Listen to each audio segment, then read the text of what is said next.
কিতাব এই রাসূলের আদর্শ দেখে, তার ব্যবহার দেখে আমি মহিলা কালিমা পড়লাম। ওই যে জঙ্গলে যত মানুষ ছিল সমস্ত তাঁবুর মানুষরা বলে আপনি কালিমা পড়বেন, আমরাও তার আদর্শ দেখে কালিমা পড়তে চাই। সকলে এক বাক্য বলে লা ইলাহা ইল্লাল্লাহু মুহাম্মাদুর রাসূলুল্লাহ।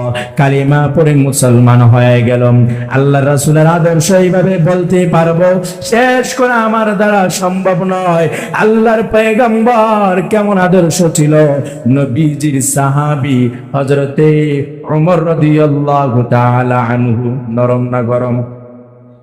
আরো জোরে বলেন, নরম না গরম?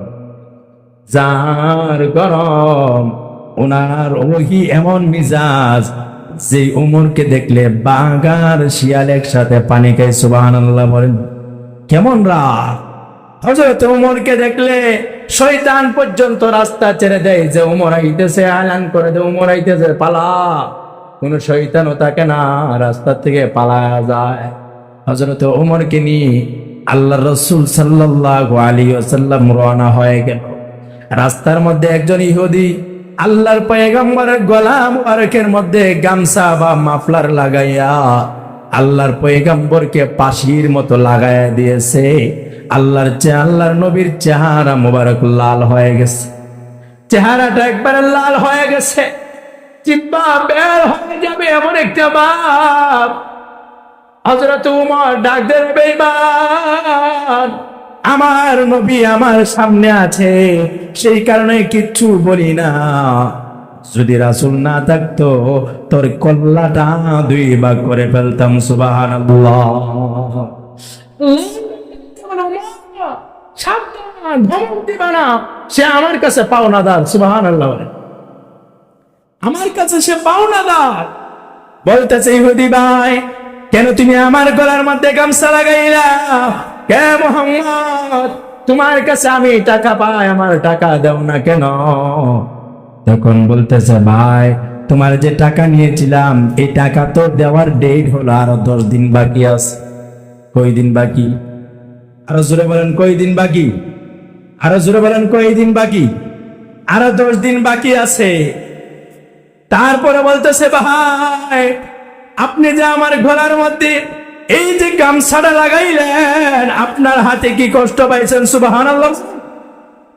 আপনার হাতে কি কষ্ট পাইছেন ভাই? আমাকে গলায় গামছা লাগাইলেন, আপনি তো আমার কাছে পাও না, 10 দিন পরে পান, আর 10 দিন আগেই পান, আপনি তো আমার কাছে পানা, আপনি তো দিতে হবে, ঋণ দিতে হবে। কেমন আছে? আর আমরা 10 দিন 10 বছর গেল পাওনা দ্বারা চাইলে আরো তাকে মার খাইব, উল্টা মার দেয়। আছে না নাই? এমন কুত্তা মেজাজের মানুষ আছে না নাই? হাই হাই হাই, দোকানের বাকি গেছে চাইলে তো দেশ থেকে আমরা গেছি কেন? দেশ থেকে চলে গেছি নাকি? কি মেজাজ দেখা! আল্লাহ রাসূল বলে, ভাই ঠিক আছে, তুমি আমার কাছে পাও, তোমার জিনিসটা দিয়ে দিব। আল্লাহ রাসূলের এই আদর্শ দেখে বেঈমান সাথে সাথে 2টা চোখের পানি ছেড়ে দিল। বেঈমান বলতে যে, ইয়া রাসূলুল্লাহ, ইয়া হাবিবাল্লাহ, আল্লাহর পয়গম্বর, আমি নিজেও জানি আমার টাকা দেওয়ার 10 দিন পরে, কারণ আপনার জবান কোনোদিন লড়সড় হয় না। আপনি হলেন চিরবিশ্বাসী আল আমিন, আপনার জবান লড়চড় হয় না। আমি নিজের ইচ্ছাকৃত ভাবে আপনার গলার মুবারকের মধ্যে আমি গামছা লাগাই দিলাম, কারণ আমি তাওরাত জবরের মধ্যে পেয়েছি যিনি শেষ নবী হবেন ওনাকে বেঈমানরা কষ্ট দিলেও কোনোদিন প্রতিবাদ করবে না। সুবহানাল্লাহ। আপনার এই আদর্শ দেখে আপনি সত্য নবী প্রমাণ হয়ে গেছে।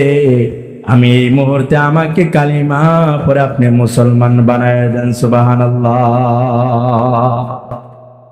এমন আদর্শ ছিল আপনি আমার নবী। নবীদের আদর্শ দেখে বেঈমান গুলা কালিমা পরে মুসলমান হয়ে গেছে। আর রাসূলের আদর্শের ভিতরে যেই ঢুকেছে সেই আল্লাহওয়ালা বুজুর্গ হয়ে গেছে। রাসূলের আদর্শ যার মধ্যে ফিট করছে সেই আল্লাহওয়ালা বুজুর্গ হয়ে গেছে যে উমর রাদিয়াল্লাহু আনহু কজন চিনত। এই উমর আল্লাহ রাসূলের আদর্শ গ্রহণ করাতে আল্লাহ যার ব্যাপারে বলেছে আমার হাবিবের পরে যদি কোন নবী বানাইতাম হযরত উমরকে আমি নবী বানাইতাম। সুবহানাল্লাহ বলে। কেমন আদর্শওয়ালার নবী, আদর্শ সৈনিক তারা। হযরত আবু বকর কেমন আদর্শ গ্রহণ করেছে। উনি 2 বছর 6 মাস 10 দিন পর্যন্ত 2 বছর 3 মাস 10 দিন দেশ পরিচালনা করেছে।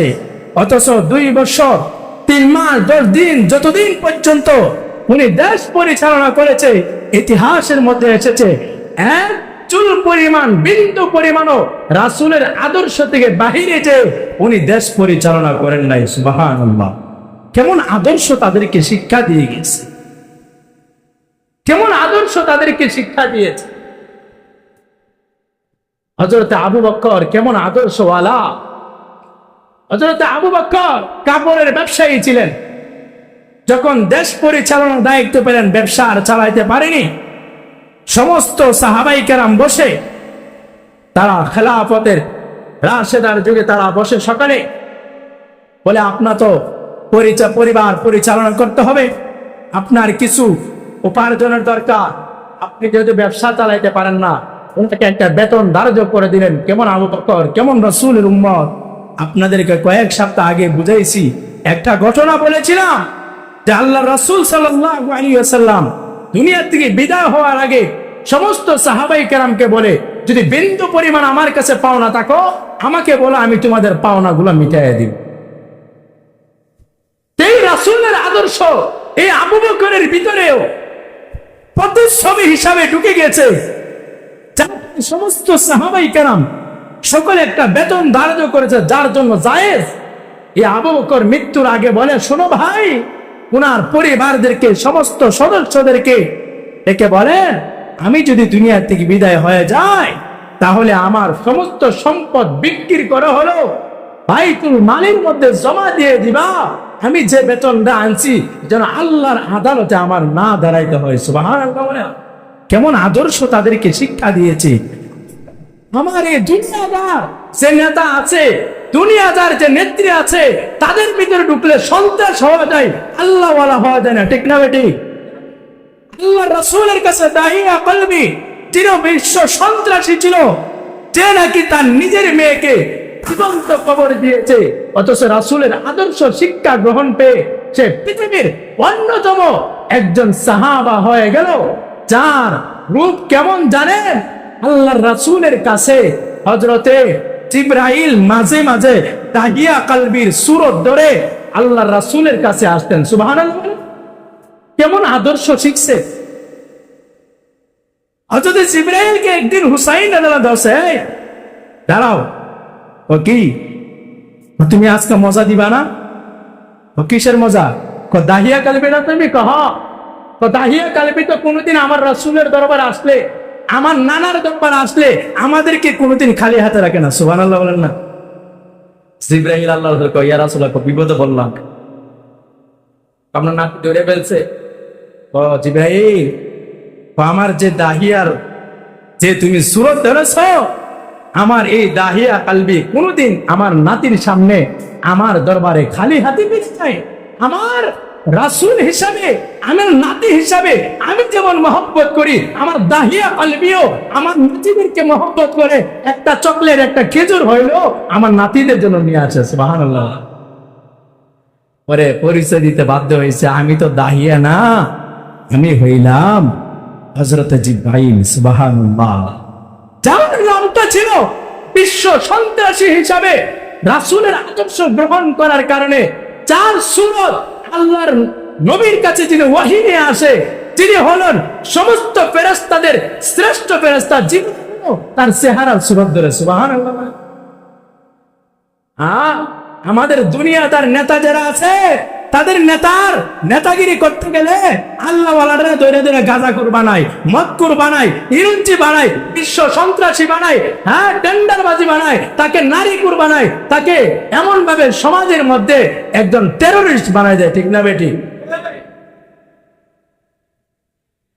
দেখেন নাই গত কয়েক সপ্তাহ আগে বলেছিলাম দুনিয়ার কোন নেতার আদর্শে নেতাগিরি করা হারাম। অনেকে খুব কষ্ট পাইছে। এই যে বাস্তব, দুনিয়ার গণতন্ত্র হারাম। গণতন্ত্র কি? আর জোরে বলেন, মনে কষ্ট পাইতেছেন মনে নাকি? আব্রাহাম লিঙ্কনের তৈরি যে গণতন্ত্র, এই গণতন্ত্রের রাজনীতি হারাম। একমাত্র খেলাফত হলে জায়েজ। কিন্তু আমরা এই গণতন্ত্র গণতন্ত্র করতে করতে ঈমান পর্যন্ত হারায় ফেলে